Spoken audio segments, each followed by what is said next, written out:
Hello, everyone. My name is Carol Werner, and I'm the Executive Director of the Environmental and Energy Study Institute. And I want to welcome you all here to this briefing this afternoon to look at the whole issue of carbon accounting and vehicle fuels, and to go through, and we have an opportunity to provide a research update to really look at this issue in terms of looking at the latest information that is available that takes into account all of the different changes that have been happening with regard to inputs, technology changes, all sorts of exciting changes that are really making a difference in how we measure and account for carbon. And it's very, very important as we move forward in so many different areas as we look at ways to address greenhouse emissions, how we address climate, how we address energy in this country, to make sure that we really have the latest information and are really looking at things in a holistic way. So we are very privileged this afternoon to have a terrific panel that are doing work in this whole area that is really the sort of the cutting edge of research, the people who are really the go-to folks with regard to research in this whole area of looking at life cycle analysis, looking at the models that have been developed and put together and are continuously evolving and being updated. And our first speaker this afternoon is Dr. Michael Wang, who is Senior Scientist for Energy Systems at Argonne National Laboratory. And he has been leading the ongoing development of Argonne's GREET model, which stands for Greenhouse Gases, Regulated Emissions, and Energy Use in Transportation. Michael has been working on this model as seen as the premier modeler and analyst with regard to this whole issue, has been working with not only with folks throughout the United States and state and federal agencies with regard to this, but he's also done much collaboration with automotive companies, energy companies, other universities, research institutes, not in the United States, but also around the world, and particularly in Canada, Brazil, and the EU. So I would, at this time, like to turn the podium over to Dr. Michael Wang.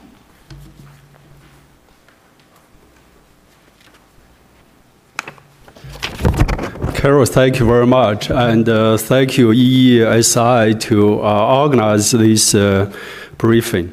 It is a privilege to come here to talk to everybody about our result from the GREET model. And as you can see from this slide, the GREET model is a model of biofuels, and we have petroleum-based fuels, natural gas, electricity for electric vehicle applications, and hydrogen for fuel cell vehicle applications. So biofuel is one of the many fuel options we include in our evaluation for Department of Energy and many other agencies. So today, of course, the topic is about biofuels and corn ethanol and cellulosic ethanol. So this is the flow chart to show you the system boundary we include in our life cycle analysis of ethanol. And this is core to ethanol as an example. So as you can see from this slide, we include most, if not all, the activities included in the life cycle of ethanol production. There are three key stages I cover today: farming, ethanol production, and direct and indirect land use change, as you see here. There are two other issues: vehicle usage and the co-product from ethanol plant. These two are important issues as well, but today I'm not going to cover these two issues. So for our farming stage, this chart, ethanol production, this chart shows you the historical trend of ethanol plant energy use from 1970s all the way to 2010. Of course, we all know the U.S. ethanol program started in 1980. So, back then, the oil studies and ethanol plant energy use data, as you can see, the energy use could be as high as over 100,000 BTU per gallon of ethanol produced. But that has been reduced to below 30,000 BTU per gallon of ethanol produced. If you look at the recent trend, the downtrend continues. Of course, Dr. Steffen Mueller is going to show you the details of the technology advancement, so what's behind the downtrend in ethanol plant. This chart shows you the chemicals used per bushel of ethanol produced over the last 40-some years.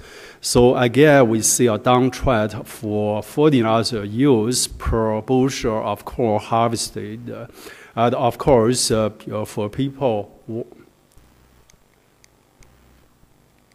I was far behind. So this chart shows you the three key areas I cover, basically farming, ethanol production, direct and indirect land use change. These two, the vehicle use and core product DGS, I'm not going to touch on. And as I said, this is the chart of ethanol plant energy use in the last 30-some years. And of course, the downtrend continues. And Steffen is going to tell us more what's behind the downtrend in the last 10 years. This chart shows you the chemicals used for corn farming. So over the last 40 years, we've seen a downtrend of chemicals used per bushel of corn harvested in the U.S. And there are several key reasons for this downtrend. And so those are some of the key factors brought into our life cycle analysis for corn to ethanol. And this chart shows you the greenhouse gas emission sources for corn ethanol pathway. For example, the ethanol plant is still the largest greenhouse gas emission source for corn ethanol. And that's because we still use natural gas as our energy source for steam production ethanol plant. And the next significant source is N2O and CO2 from fertilizer used in farms. So this together is 14 grams per megajoule. And your wood put up, the CO2 emission is from lime in the field. And we'll evaluate, in fact, we'll re-evaluate CO2 from lime in grid. And there's some trend, we may overestimate CO2 emissions from lime. And there are some other sources, as you can see from this pie chart. So land use change. We develop a module called C-Club inside of grid. So C-Club is a module to generate greenhouse gas emissions for land use change specifically. But C-Club takes input from two imported models. For land use change, we rely primarily on Purdue's G-type model. That's on general equilibrium model to generate land use change for a given volume of ethanol production.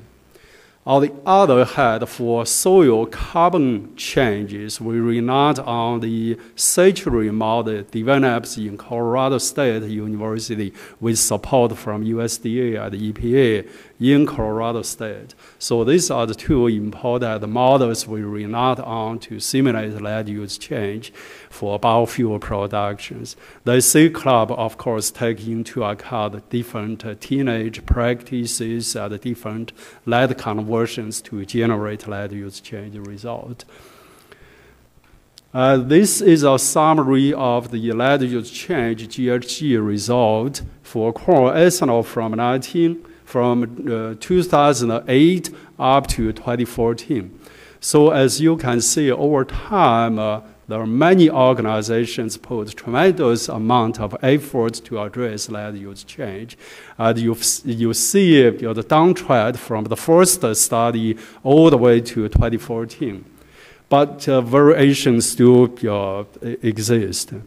So then the question is, what are the causes for this downtrend? There are several factors to affect land use change GHG emissions. Crop yield in existing cropland versus new land, and global yield differences and potentials. So these are important factors rolled into CGE models to generate results. The next group is available land types. We know cropland, grassland, forest land, wetland, etc. So different lands can roll into cropland to grow corn and other grains. And of course, in the last several years, significant amount of effort made into those models to update the land availability in those models. And there are some important economical parameters in the models. For example, price elasticities, specifically crop yield response to price, food demand response to price. So these are a few important factors to affect CGE model output. Then how to address animal feed in the CGE models. This has been an issue from 2008 all the way to 2012. And now, my opinion is all the models now have a good handling of animal feed in modeling. Of course, soil organic carbon change from land conversions based on saturated models and some other databases, or even IPCC Tier 1, Tier 2 emission sources. Of course, we see variations still exist, even as of now. If you look at California's 2014 result versus some other recent result, we still see a range of 10 to 23 grams per megajoule. But even more so, if we look at the EPA's 2010 result, and we see three numbers, and of course EPA used the 2022 result for the final RFS 2 ruling, but EPA generates 2012 and 2017 numbers for, in my opinion, for model configuration. So the question, of course, is why there is a significant reduction from 2012 to 2022 for land use change. At the same time, our biofuel production volume goes up. So that's why I conclude the 2012 and 2017 numbers are not reliable numbers for policy purpose, but it is for model configuration, of course. This has generated some confusion in the biofuel debate. So to roll all the results into grid, this is the summary of what we see from grid modeling to put all those critical factors in. So as you can see, corn ethanol versus gasoline, we see, even with land use change we see a reduction in 25 to 33% range. And of course, when we move to sugarcane, corn, stover, switchgrass, miscanthus, the so-called second generation biofuels, we have significantly increased GHG reductions. And some of us may still wonder the energy balance debate of corn ethanol, whether corn ethanol has positive energy balance or negative energy balance. And here is our grid simulated result. So we conclude, because the advancement in farming and ethanol plant, corn ethanol indeed has a positive energy balance. In fact, the energy balance is 10.1 megajoule per liter of ethanol produced. In terms of energy ratio, is about 1.6. Of course, other second generation biofuels has a larger energy ratio. So, some new trend for ethanol production. We know in the last several years, ethanol plants started to extract oil, and they to use the extracted oil for biodiesel production. So we now configure the biodiesel production from corn oil in GREET 2014. So you're going to see GREET 2014 in 2 weeks. And another new trend is called production of corn grain-based ethanol and store-based ethanol. And we've seen the Point plant just came online a few weeks ago, and this is where the 2 plants co-located, so you have some heat integration to benefit both sides of the fence. So we are examining this new unique co-production of ethanol in GREET 2014. So now quickly go through our result for petroleum to gasoline. So this flowchart summarizes, I'd better focus on the screen. So this flowchart summarizes our system boundary for petroleum to gasoline. Of course, we include all the major activities for gasoline pathway, as you see in this flowchart.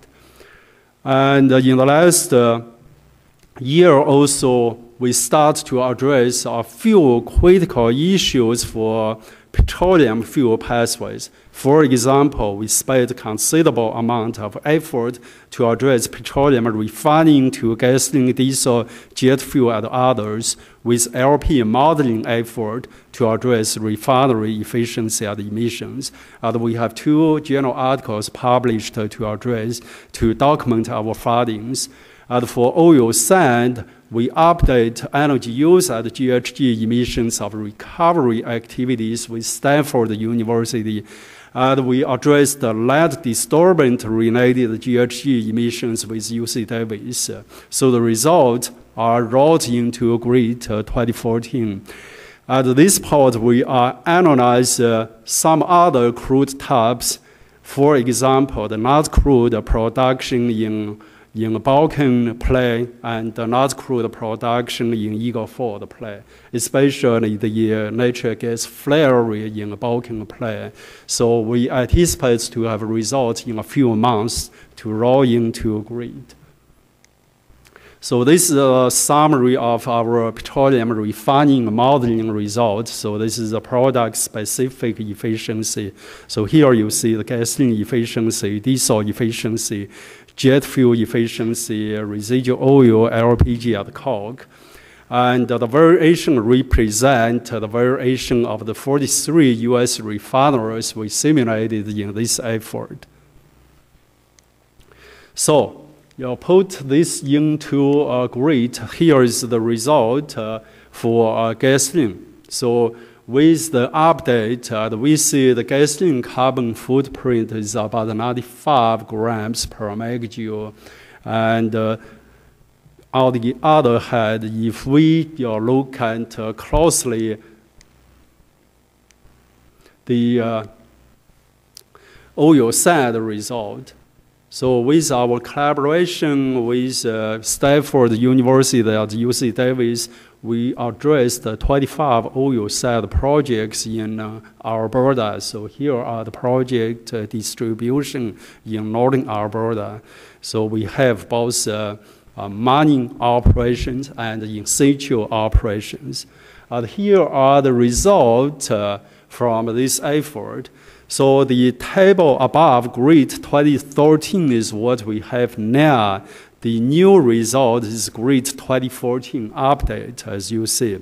So we see significant, somewhat increase in oil sand related pathway carbon intensity. For example, for mining operation, we increased from about 32 grams to about 41 to 31%, depending on the type of product.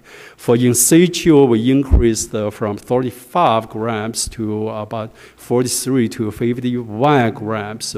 So these are the new results you're going to see in GREET 2014.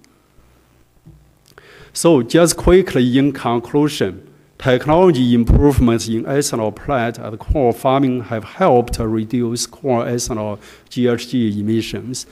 Land use change modeling for corn ethanol has improved in the past 6 years with reduced moderate land use change GHG emissions. But uncertainties and confusions remain. And the debate continues, and we all know the debate continues. And so this is where I hope that the community together can address this together, because we know what are the key factors drive the result differences, and the community agencies together can get some of the issues resolved, so we can have some better result and some more transparencies in what are the critical factors to cause this important result.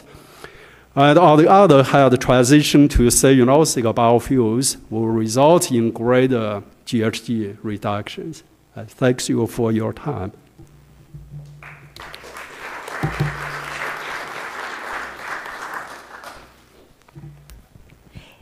Thanks so much, Michael.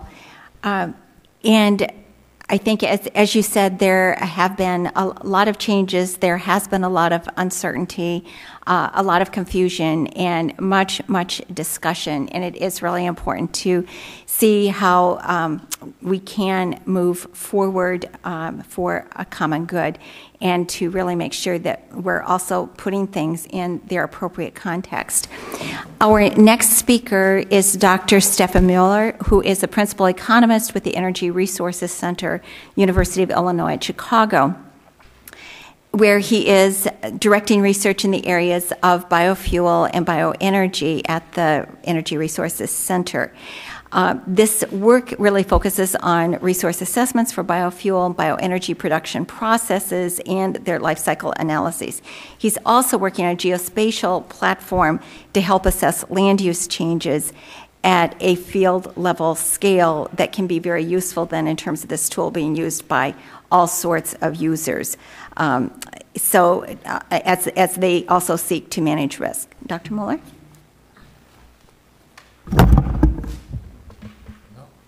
Thank you very much. Give me a second here, I got to pull up the presentation.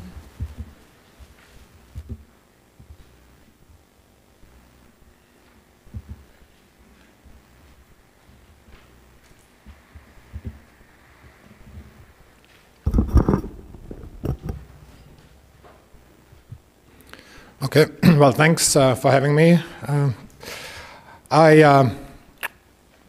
So basically, I want to fill in a little bit of the, elaborate a little bit on what Michael had said, explain a little bit more on the technology side, and what's behind the sort of the lower trend in greenhouse gas emissions or life cycle emissions from corn ethanol. Well, basically, we've seen production technologies, new production technologies, going into the corn ethanol process, both at the plant level and during feedstock production.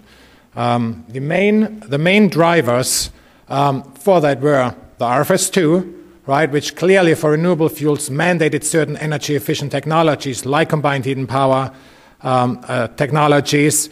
It's also a state of the innovation cycle we are with corn ethanol, right? It's really a relatively young technology compared to petroleum refineries, right? And young technologies have a lot of potential to grow, to adopt new technologies, to improve efficiency improvements, and we've seen that.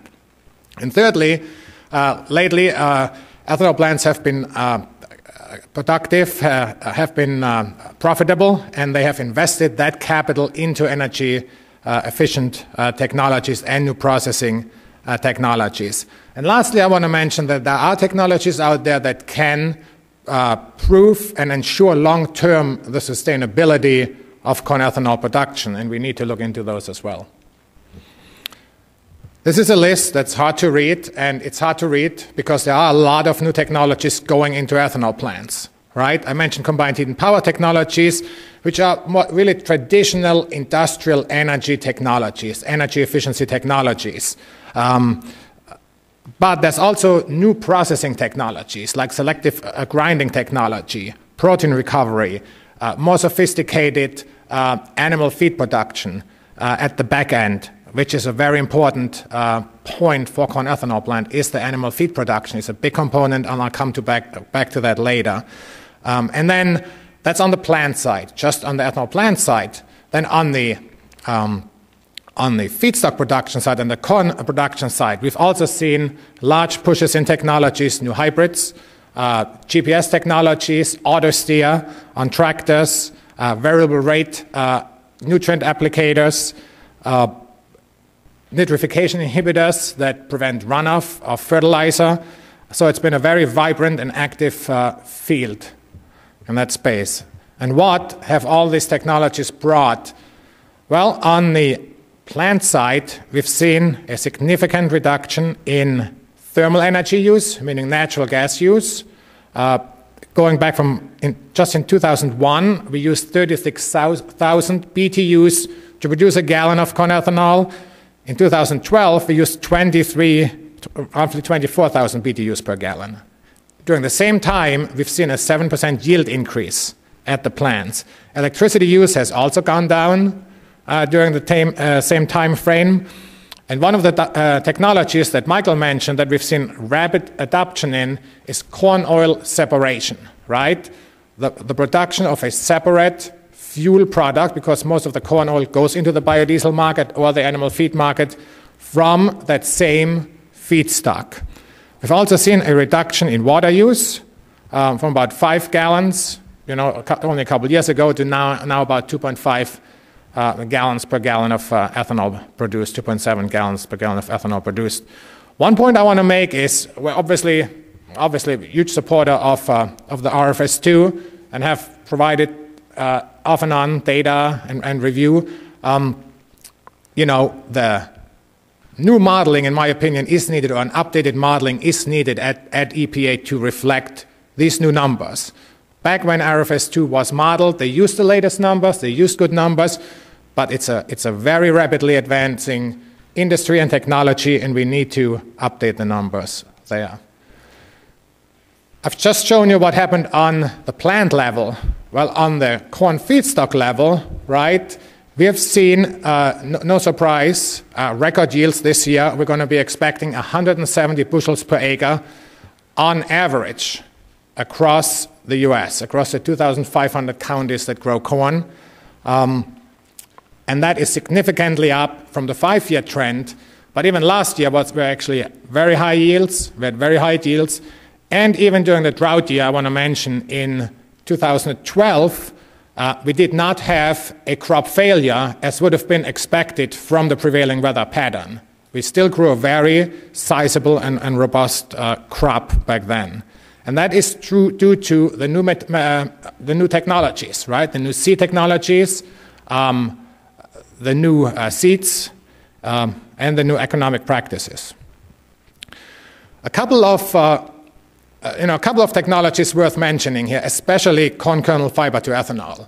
New enzyme manufacturing, new enzyme products really make it possible to turn between 6 or 8 or sometimes potentially 10% of corn kernel fiber, to turn corn kernel fiber into about 6 or 10% of additional ethanol at traditional starch ethanol plants, and that's cellulosic ethanol, right, eligible for D3 RINs.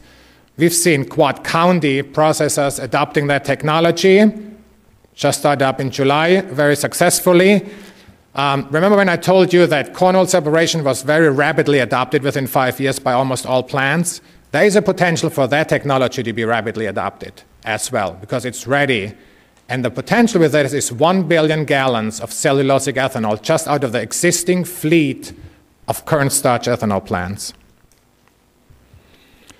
Example 2 is corn replacement feed. I want to talk about that just for a little bit because it really speaks to the land requirements for corn ethanol production. What's been happening is that higher corn yields have also increased the amount of plant residue that is left after the harvest. And it's becoming a management issue. So a lot of growers have started to remove it. And many times it goes into bedding or it goes into animal feed. Into an animal feed. If you pre-treat it with 5% lime to increase digestibility, it can go into an animal feed. What that does is, if you obviously the removal rate vary by region, right? There's a certain sustainable removal rate, beyond which it does not significantly impact soil health, and we have to be very mindful of that, right? That we do not deteriorate soil health. But the perfect or the appropriate removal rates can be pretty easily determined. So if, for example, at 170 bushel per acre field, we remove 30% of corn stover, right? That's equivalent to producing an extra 50 bushel of corn from that field. Again, it's like getting a 30% land use credit. That is animal feed grown on land that's not basically we don't need this land to grow this portion of animal feed. It's a land use credit. The same is true for DDGs, and in my opinion, it's very poorly understood in the press, right? I repeatedly read articles in major publications that say the government diverts nearly 40% of the US corn crop for ethanol. That is true, but it's only the partial truth, right? And it's basically an omission of the other half. And that means that there is about 40%, it's probably closer to 35% of the corn crop is diverted to corn.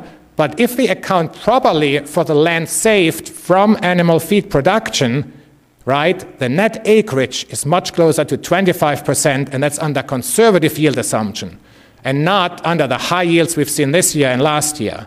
In this case, it would be much lower. It'd be closer to 19% of corn being diverted to ethanol, counting the land use credit from DDGs. And I want to conclude my presentation with the thought that I said earlier. I think it is important to prove and record the sustainability of the industry. Whether this is during RIN verification, as the EPA has instituted quality assurance programs that verify that a RIN is truly a RIN and prevents fraud. So we all know if we buy a gallon of renewable fuel, it was produced under renewable conditions, and it is what it is. Very important. There are also third-party verifiers out there. There's a tool being developed that allows benchmarking of fields, farms, to see where they rank in their sustainability efforts, and their certification agencies out there like International Sustainability and Carbon Certification that certified a lot of ethanol going into the EU back when there was still a market before the EU imposed a tariff. But I think sustainability efforts should be supported. With that, I'm done. Thank you.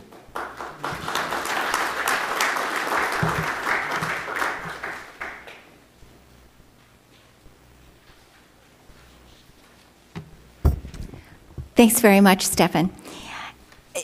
I think it's been very important in terms of hearing from Michael with regard to thinking about how new data has been very important in terms of updating the modeling process in terms of looking at life cycle analysis for biofuels and also for petroleum, and hearing from Steffen with regard to what else is going on with regard to changes in terms of technology and land use. Now we're going to hear from Dean Drake, who's really going to be looking at the changing economics that are involved as well. And Mr. Drake brings an interesting background in terms of having spent 34 years at General Motors, most of it, which was in corporate public policy. And while there, helped organize or initiated GM's conference on global warming that goes clear back to 1989. He's been involved in terms of looking at the development of various policies. He's been involved in the President's Council on Sustainable Development, as well as being involved in projects with Yale University's Next Generation Environmental Management Issues. He is the president of the Defour group, and through which he is now doing so much of his economic analysis work. So we are very pleased to welcome Dean Drake.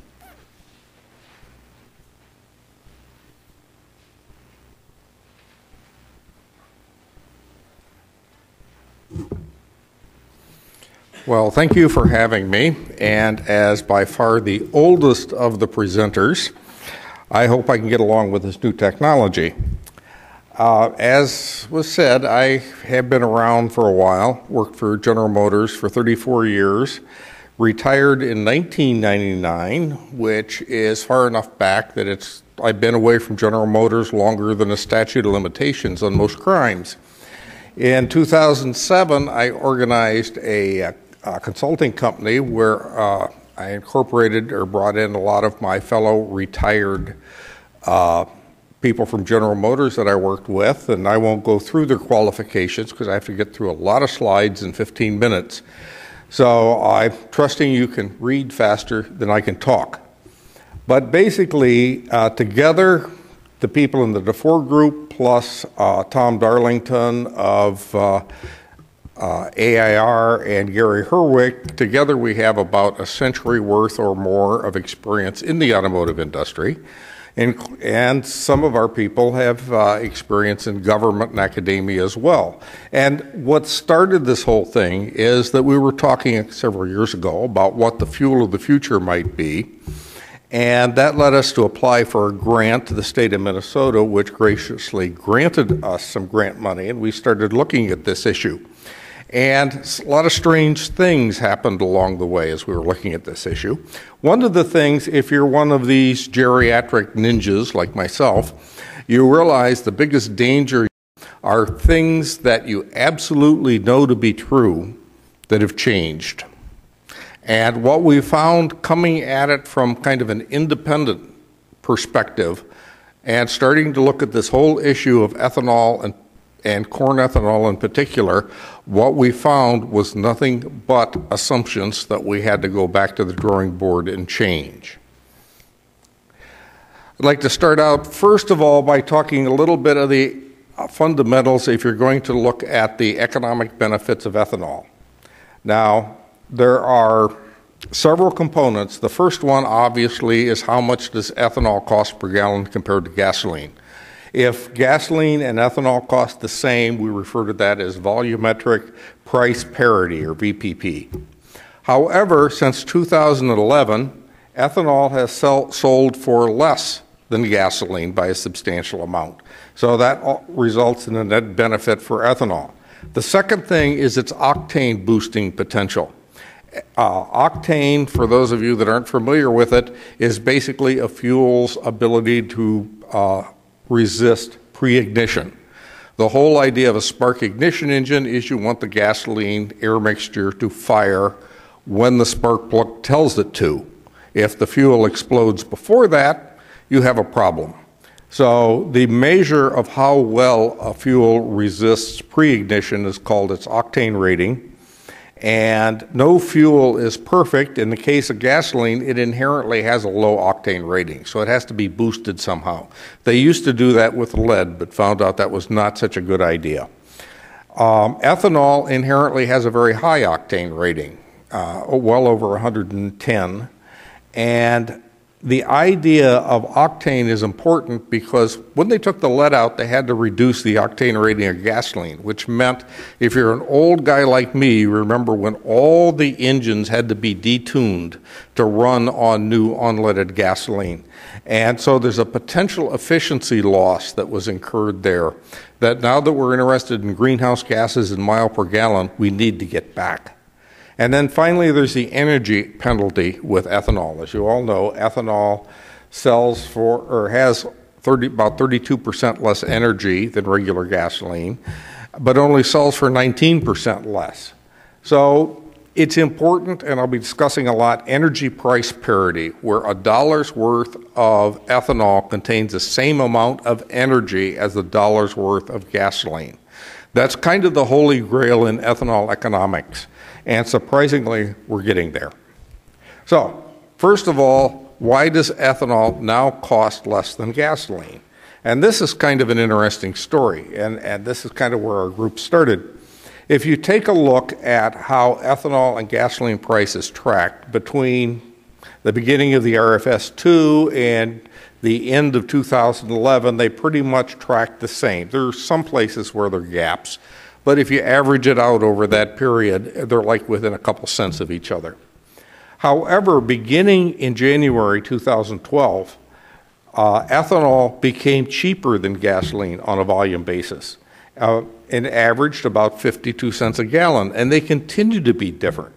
And being kind of a curious person and into economics, we wondered why that happened. And the one thing that correlated was the expiration of the tax credit for corn ethanol and the lifting of the tariff on imported ethanol at the end of 2011. That seemed to change everything. Well, if you start looking at the economics of corn ethanol producers, you can kind of see what happened. When they started out, it was not really a very profitable business, but over the years they managed to get the return up, and then the tax credit and tariff protection went away. They had what economists might think of as a near-death experience. As you see, their profits for the next couple of years dropped below their capital costs, and what this chart doesn't show is where it looks like it went down to zero, it actually went negative. And through a lot of innovation, which was alluded to by the earlier speakers, the corn ethanol producers managed to return to profitability, selling their ethanol at an average of 52 cents a gallon less than gasoline. This is one of those interesting times when the invisible hand of the market has a green thumb, because all of the things that they had to do to improve their bottom line happened to be things that also improved their greenhouse gas footprint.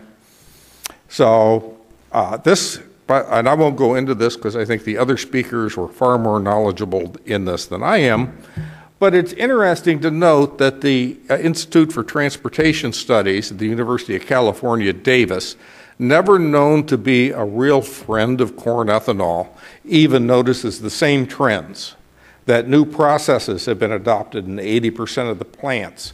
The plants are more energy efficient now. There was also a great consolidation of plants during the period of no profits, right after the tax credit and the tariff protection expired. So a lot of things happened, what economists call creative destruction, and it resulted in a much different corn ethanol production infrastructure than existed before 2012. Now, at the same time, and because of both the economics of ethanol and the RFS, the oil industry kind of modified its processes. It used to be that oil companies, refineries would produce gasoline that could be directly shipped to the retailers. They don't do that anymore, because to sell it legally, gasoline has to have 87 octane, what's called anti-knock index, or AKI. And what the oil industry has done is created instead a blend stock that has 84 AKI. They ship that through the pipelines to blenders, and the blenders then add 10% ethanol to it with its higher octane content, and boosting the octane up to the legal minimum. So really, any of the gas you buy today really isn't pure gasoline. It's 10% ethanol, or what we refer to as E10. Because, as I'll indicate in a minute, that's the lowest cost per unit of energy, or BTU, that you can make, is blending gasoline with 10% ethanol. the infrastructure is now tailored to it, and the customers, by and large, universally accept it. In other words, if it was decided to eliminate ethanol, and ethanol disappeared from the world tomorrow, there would be a tremendous problem because ethanol is now essential to making motor fuel. The stuff that comes out of refineries can't be put in the gas tanks. So that's another thing that changed I thought was interesting. The bottom line here is that, like milk, studies about the economics of ethanol tend to have an expiration date. You probably shouldn't use it if it was done before 2012. In fact, some of the government models that model the economics of ethanol actually have built into them the old assumption that ethanol and gasoline cost the same per gallon. They don't anymore. And even if the study was released after 2012, you have to kind of dig through it. There's the NERA study that API put out, and I have a lot of respect for NERA. They're one of the really good economic analysis firms. And they published a report in October 2012. Well, it turns out that the phase one of that report that everything was based on was actually published in November 2011, before anybody foresaw what the effect of the elimination of the tax credit and tariff protection would do to the economics of ethanol. Similarly, the latest CBO report has 21 studies in it that were published before 2012. So if you go through that report and take a Sharpie and mark out the findings from all the older reports, it's a much different report with much different findings than the one most of you have read. So now I want to go on to octane, because that's really what I'm excited about as a former engineer, an auto person, and I'm kind of nuts about cars. I would like to see more of it. Ethanol. Well, first of all, octane can be done two ways. As I said, blend stock is 84 octane, can't be used in the car. It has to be boosted at least another 3 octane points to be legal. You can either do that at the refinery or you can do it using ethanol.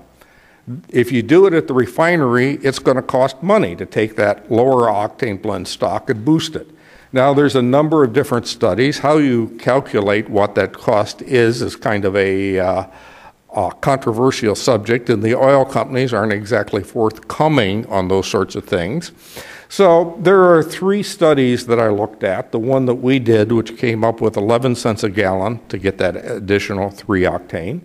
APF Economics calculated it using different methodology at 11 to 17 cents, and Hart Energy came up with 14 cents. So I think our 11 cents looks pretty good, all things considered. So that's what it would cost if you didn't have ethanol. Now, if you use ethanol and add that 10%, you can boost the octane by 3 octane points, making the gas legal, and reduce the price at the pump by 5 cents a gallon, because ethanol is cheaper. Now, so that's the difference at the pump price. If you use pure gasoline, it's going to cost 11 cents a gallon more than blend stock. If you use ethanol, it's going to cost 5 cents a gallon less than the blend stock. So even after you consider the energy difference that I talked about, right now it looks like gasoline to the consumer is about 6 cents a gallon cheaper, because ethanol is used to boost octane rather than trying to do it at the refinery. Now, you multiply that over 120 billion gallons, and you know, Everett McKinley Dirksen said $1 here and $1 there, and pretty soon you have real money. So this octane benefit can even be applied to higher blends of ethanol. Now, there's the highest blend right now for sale is E85 or 85% ethanol, and it's never been a value proposition for consumers. But some enterprising ethanol producers, now to make fuel ethanol, you have to denature it, because after all, if you didn't, people would be more likely to put it in their cocktails than their gas tank. So they denature it by putting in, the oil companies do, by putting in blend stock by 2 to 5%. The ethanol producers, they do it by putting in something called natural gasoline, which is actually a natural gas compound. It's a liquid that has very much similar properties to gasoline, but it only has about 40 to 50 AKI octane. Of course, if you insert that into ethanol, that doesn't make any difference. So these ethanol producers said, why don't we put more in, create E85, and sell it directly to retailers? And that's happening all over the Midwest. It's in Michigan, they call it the Yellow Hose program. And so what happens when you do that is we had calculated you needed to sell E85 at 72 cents a gallon less than regular in order to make it a good value proposition.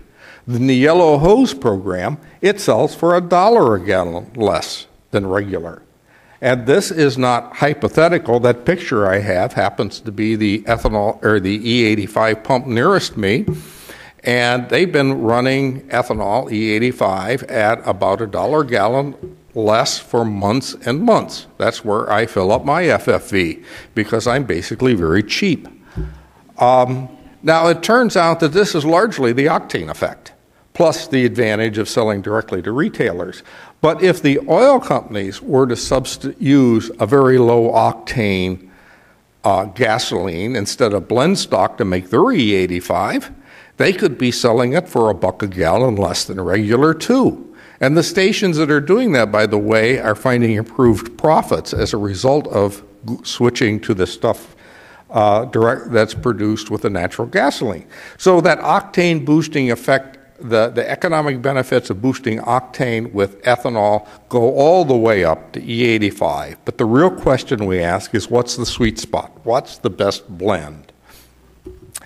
And I'll get to that in a minute, but first I want to point out, I mentioned energy price parity earlier.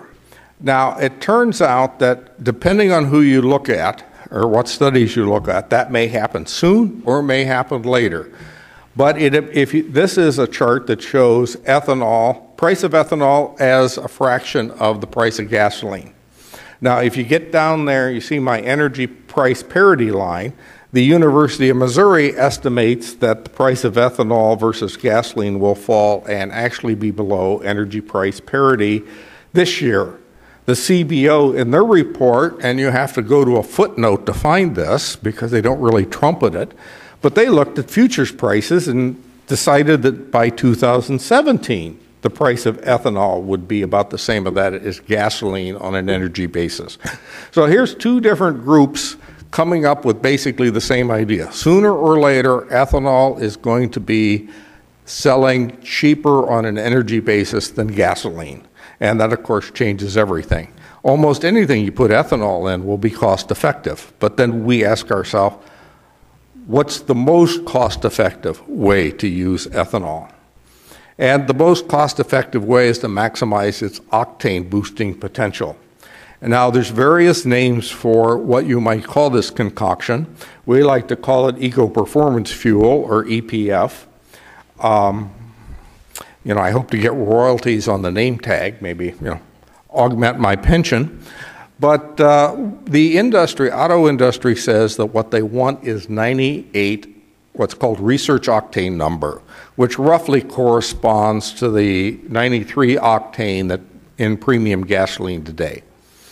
Now, ideally, you'd want this to be made with proven components because the history of boosting octane has not been good. They've used, started out with lead, then they used MMT, then they used other compounds. They all got banned for environmental reasons. So it's really nice if you could start out with something that we know what the environmental effects are. So ethanol fills the bill for that. It's already successful in E10, so if you add more to the gasoline, to the blend stock, to bring the octane up to 98 RON, to where premium is, you would create a fuel that would allow the auto manufacturers to increase engine compression ratios and improve efficiency, meaning lower CO2 emissions, better mileage. But also they're finding, and the national labs have been doing a lot of work on this, when they actually run this in the labs, they're finding that it does more. It enhances combustion, and they're not really sure exactly why this combination does that, but there's a lot of excited engineers out there wanting to find out why. At the national labs, they found if you would use this new fuel and optimize the vehicles with higher compression ratio, you would have equal or better fuel economy, about 7 to 10% lower tailpipe CO2 emissions, and what makes us engineers excited, double the engine torque. So now you have a choice of either improving the performance of the vehicle or downsizing the engines to get even better fuel economy and lower CO2 emissions. Now, it's cleaner, as I mentioned, because lower CO2 emissions and also lower toxics, because in order to take gasoline at the refinery and boost its octanes, you got to use a lot of compounds that, while they're not benzene, they are very similar to benzene. So the advantage of ethanol is you avoid that. Also, as I pointed out, it's cheaper per gallon now. The price is going to go down even more. So you can see that if you went from, let's say, 10% now to 30% in EPF, you would be boosting the octane to what the auto industry wants, and you'd be lowering the price. Now, assuming the oil industry would then pass all of that on to the consumers, which is another discussion entirely I don't have time for, the consumer, if you did it today, would start, or in the near future, would see about 20 cents a gallon less than regular gasoline today, and they'd be getting a gasoline that had the octane of premium. And that would increase by 2035 to 40%, or to 40 cents a gallon, a substantial savings at the pump. Now, bottom line is this is a low-cost way to meet our national energy goals. Reduce green oil dependence and also lower greenhouse gas emissions. You've got a number of programs that have been instituted to accomplish this, but most of them cost the consumer money. And just as a quick comparison, if you take a look at an electric car versus eco-performance fuel, a Tesla, it costs about close to $500 for each ton of carbon dioxide that you reduce. Now, okay, I'll wrap up real quick, only one more slide. The EPF, it's $3 to $9 savings. So I won't go through this real quickly other than to say, if you compare it to other renewables, ethanol is unique in that while no renewable can completely at this point of time replace all fossil fuels, only ethanol displaces fossil fuel by about the same amount as some of these other renewables, but also saves the consumer money. And in that regard, if we can maximize its utility through EPF, consumers will save more money, the economy will be stronger, and we will be using a whole lot less oil. Thank you.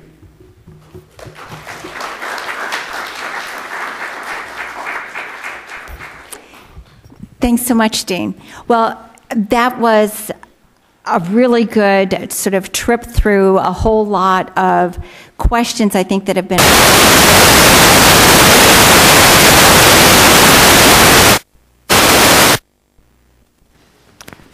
That was a problem with the microphone, right? So our apologies. Anyway, in terms of looking at sort of a lot of the issues, I think, around which there has been a lot of confusion and also questions that have come up, and certainly that we at EESI have been hearing over the last few years. And of course, one of the things that I always think is so interesting, too, is with regard to thinking about biofuels refineries, thinking about ethanol plants, are all of the revenue streams, all of the products, all the co-products that really come out of that, which I think is not well understood. And of course, Steffen and Michael also talked about that as well.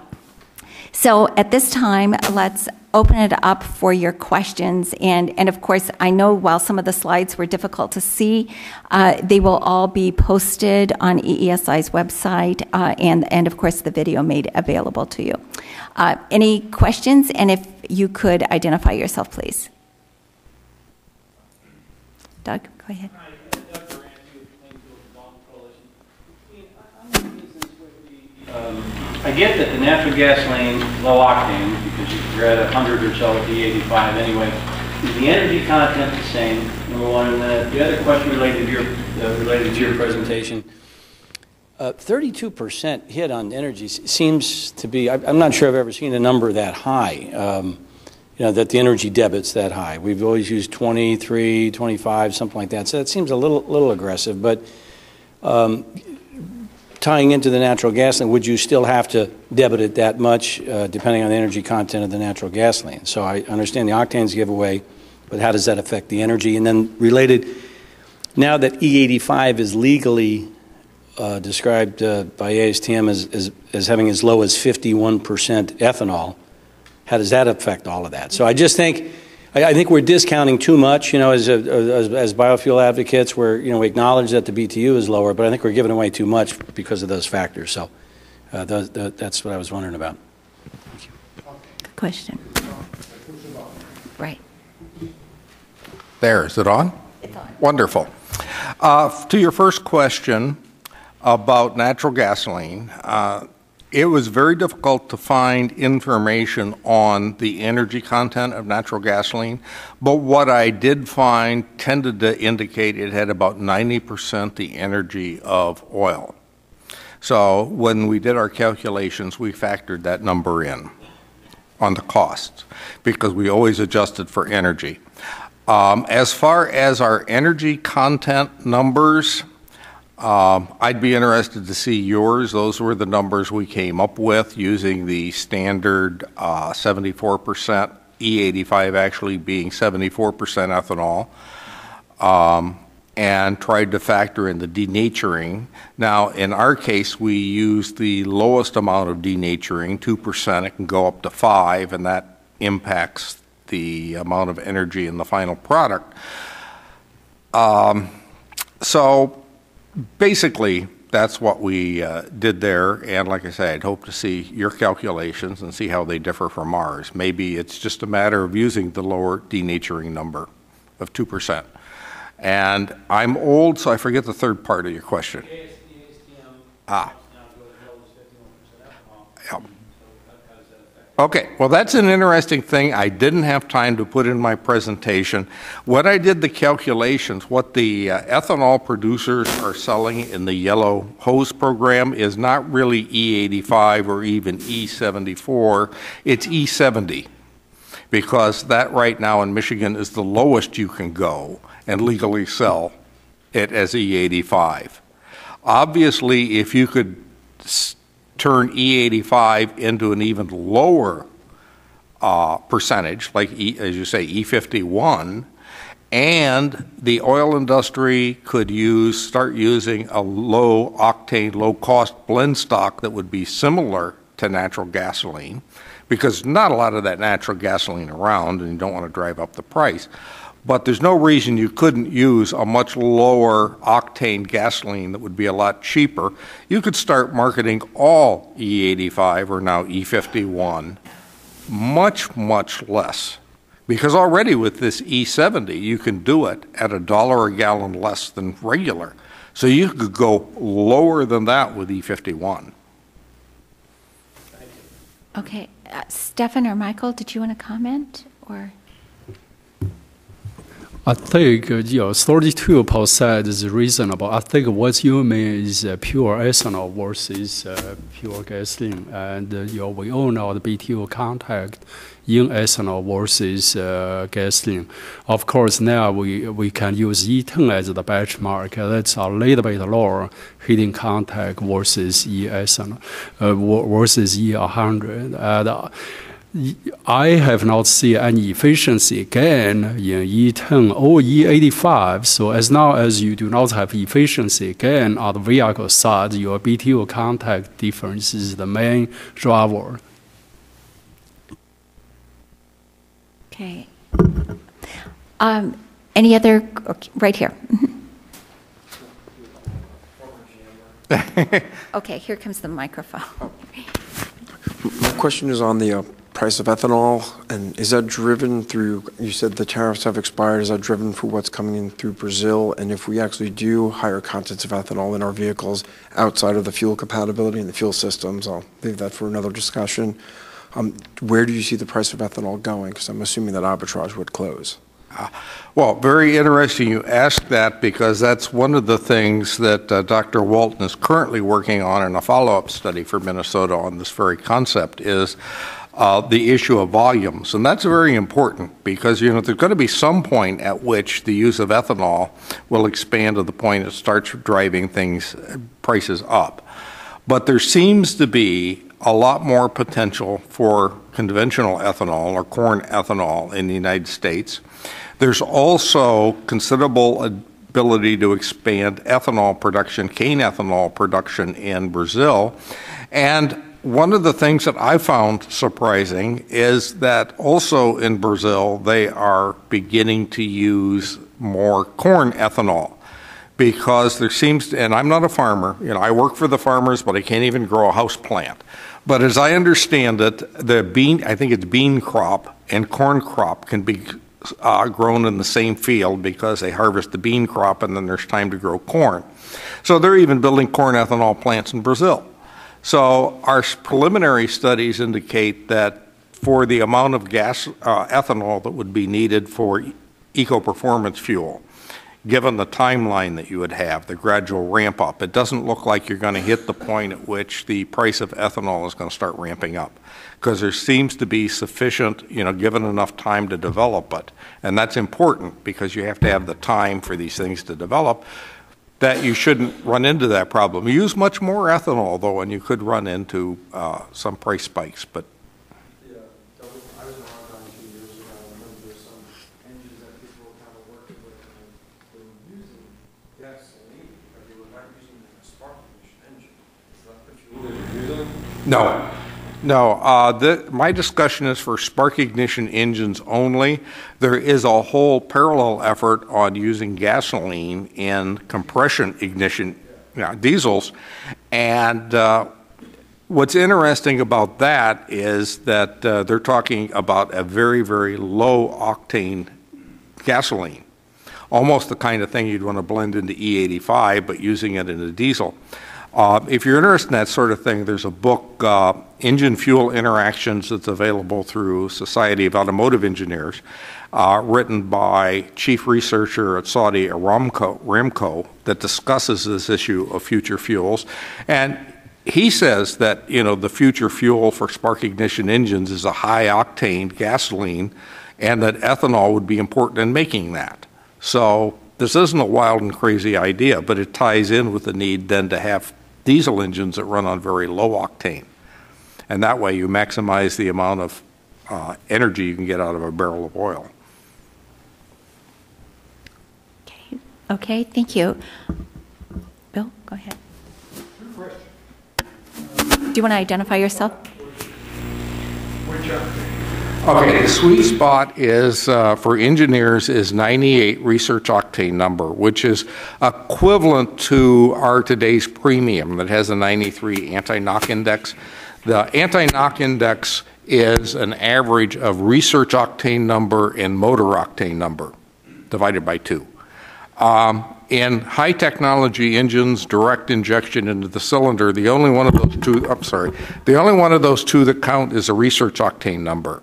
So that's, in the rest of the world, they use that instead of the anti-knock index. So the research octane number is the one to focus on, and that would be 98 RON. And it turns out that, yes, you know, it's kind of one of these curves that goes like this.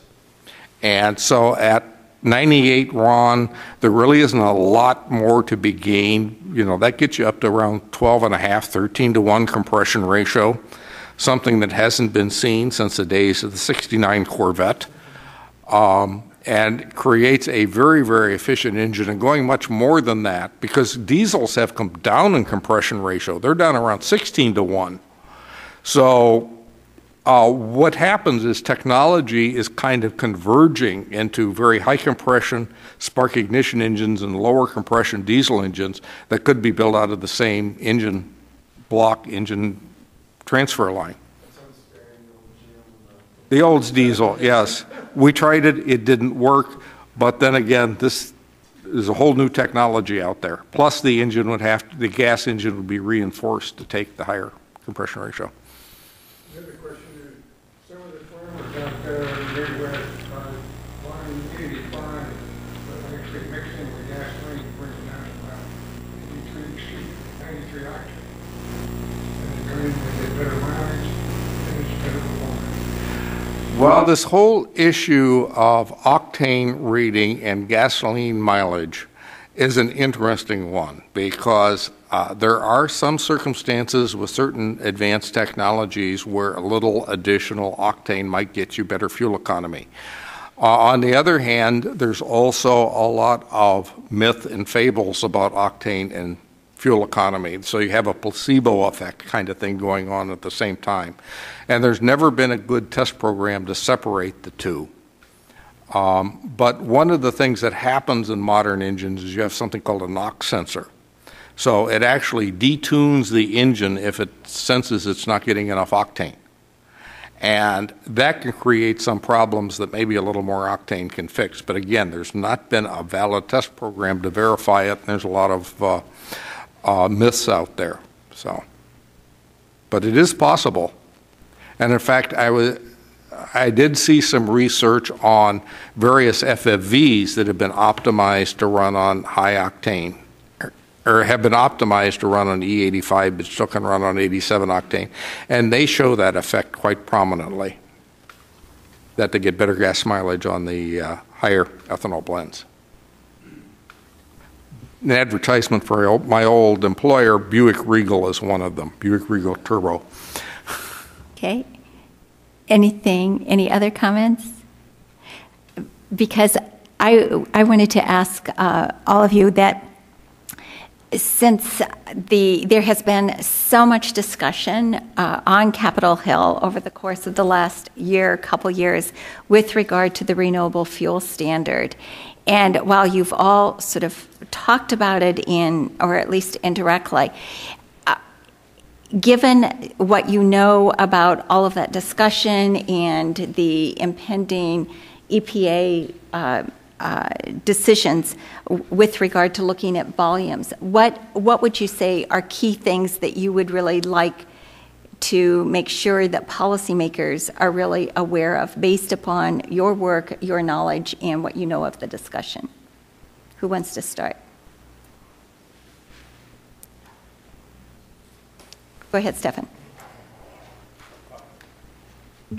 Well, I can start, and I think I said the same thing last December at the RFS2 RVO hearing, December 6th, I think it was, in DC, and I pointed out in my presentation, again, while I think the RFS2 is a good thing, and encouraging technologies to go into corn ethanol plants, I think we need to update the modeling to reflect the latest science, the latest efficiencies at corn ethanol plants. And this is also true for CARB, California Air Resources Board modeling, which still relies on also somewhat outdated data. So I think, that it's a rapidly improving field, and we need to be pushing that the newest science is being adopted in these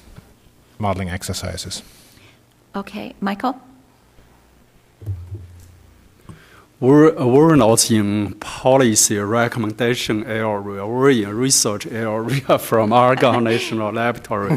So I would say from a research point of view, what I see in the last several years, as I elaborate in my presentation, in the last several years, the technology advancement, I think many people, if not all, agree with what we have achieved in farming and in ethanol plant. What we've been debating and with some uncertainty is land use change. So in the last 6 years, as you saw from that summary slide, there are many organizations involved in modeling land use change issues. And the key factors were identified. So what are the causes for the large variations among the studies since 2008? So for those of us involved in this specific research topic, we have a good sense of what caused the variations. The data starts to show up, so where the data lead us. And so I think instead of each organization continue to pursue the community needs to sit down together to go over, say, okay, so do we agree the critical factors and where the data lead us or the assumptions about the critical factors, so we can have some clarity on this important factor itself. Okay, thank you. Dean? Okay. I guess from an economics point of view, and I'm not an economist, but like the old show, saying I play one on television. Dr. Walton is our economist, and I picked up a lot of economics from him. And there's a couple of things regarding the RFS we've talked about. The first one, if you look at the RFS and the whole structure of it, there's this so-called blend wall that you hear a lot about. In other words, the blend wall is the 10% I'm talking about that's already in gasoline. That consumers accept, it's transparent, it saves the money, the oil companies seem to be happy with it. Going beyond the so-called blend wall, it was envisioned you'd use E85. And up until recently, there's been no proof that that's economically attractive to customers. But as I pointed out, it's never been tried with a low-octane blend stock. Now that it's being tried, the question is open whether you can sell enough E85 to flexible fueled vehicles to make up the difference for RFS2. But what I'm talking about with eco-performance fuel is another thing entirely. It's raising the blend wall because it raises it to 30% or roughly whatever that number happens to be that creates this optimum fuel. And just as E10 is no problem for the oil companies, E30 shouldn't be either.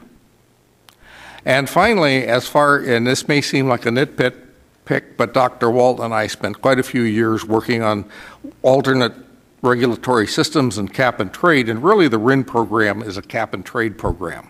But if you look at the fundamentals of cap and trade, it's a fairly inefficient one. So a lot of improvements could be made by simplifying it and creating some features that, by our analysis, about half of the RIN price is actually due to the essential economics of ethanol, and the other half is due to some of the inefficiencies in the RIN program. That could be worked out of the system and create a more efficient system. But basically, the RFS, I think, has to be there right now until, if you will, the unlikely partners of the oil companies and the ethanol producers learn to work together, to integrate. Because ethanol producers right now, like the oil companies, are an essential fuel to the United States. But there doesn't seem, from an outsider's perspective, that they get along too well. And so until they do, the RFS is probably a very important policy instrument to make sure the American people get the lowest cost fuel possible. Okay, thank you.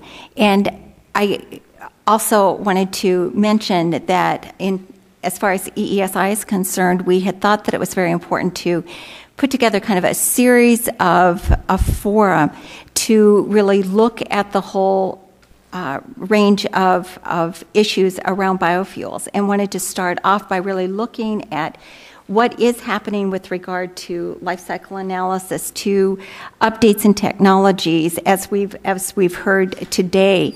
And then this will be followed by a briefing on the afternoon of October 6th, Monday, October 6th, in terms of taking a look at cellulosic ethanol. There's been a lot of discussion about that, about what's really going on with regard to the technologies, and they are an important piece of the renewable fuel standard. Again, there have been lots of questions raised about, is anything happening? Is this going to become commercial? Well, at that briefing, we're going to have 4 companies that are dealing with commercial production of cellulosic biofuels and looking at different kinds of feedstocks. And then we hope to take a look at aviation biofuels. There's so much exciting work that's going on in that whole area as well. So if you've got other questions for our speakers or for us, we would welcome them. And as Michael said, it's really, really important that people come together to really look at issues to make sure that we really are discussing and problem solving, so that we really look at things in a holistic way and can really move issues dealing with energy, environment, greenhouse gases to help solve and move all of these issues forward in a positive way. So I want to say thank you to our speakers. I thought that was very, very helpful. Thank you.